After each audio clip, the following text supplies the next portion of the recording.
সাজোয়া গাড়ি বাংলায় নামছে একটা ভোট, এই সেই ছবি দেখাচ্ছি আপনাদের।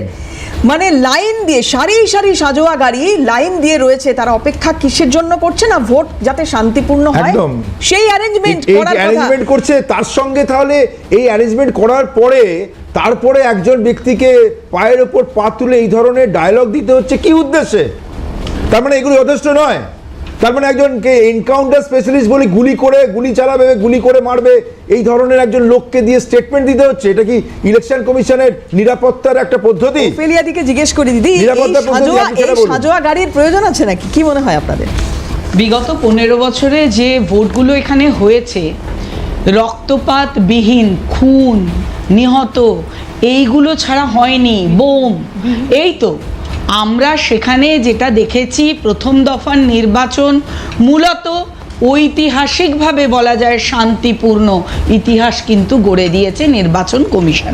আমি নির্বাচন কমিশনের হয়ে কথা বলবো না, তথাপি এটা বলতে বাধ্য হচ্ছি অনেক কিন্তু যে পদক্ষেপ নেওয়া প্রয়োজন। সাজোয়া গাড়ি বারবার বলা হচ্ছে, এখানে ব্যালট পেপার খেয়ে নিতেও তো দেখা গেছে, যা কোনো রাজ্যে দেখা যায় না।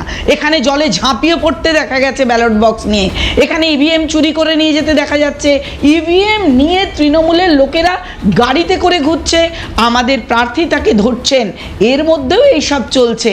তাই কড়া প্রহরার প্রয়োজন আছে, সেটা বোঝা গেছে। কারণ পশ্চিমবঙ্গের নির্বাচন ভারতবর্ষের অন্যান্য রাজ্যের নির্বাচনের থেকে সম্পূর্ণ আলাদা একটা মানে রাখে, কারণ এখানে তৃণমূল সরকার আছে।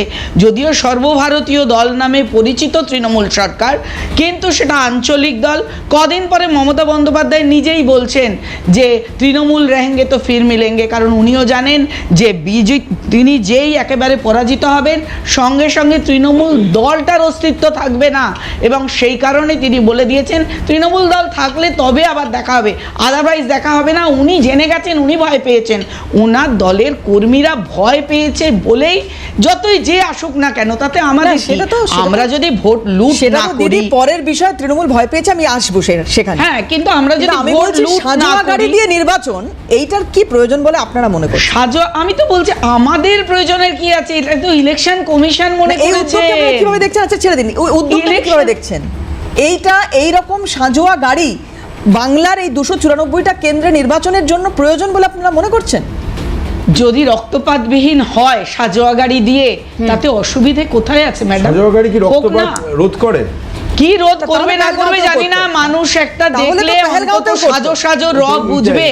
না, আপনাদের সাজোয়া গাড়ি নিয়ে এত অ্যালার্জি কেন? এসছে আসুক না, এই গাড়ি নিয়ে এত তুলকালাম কেন?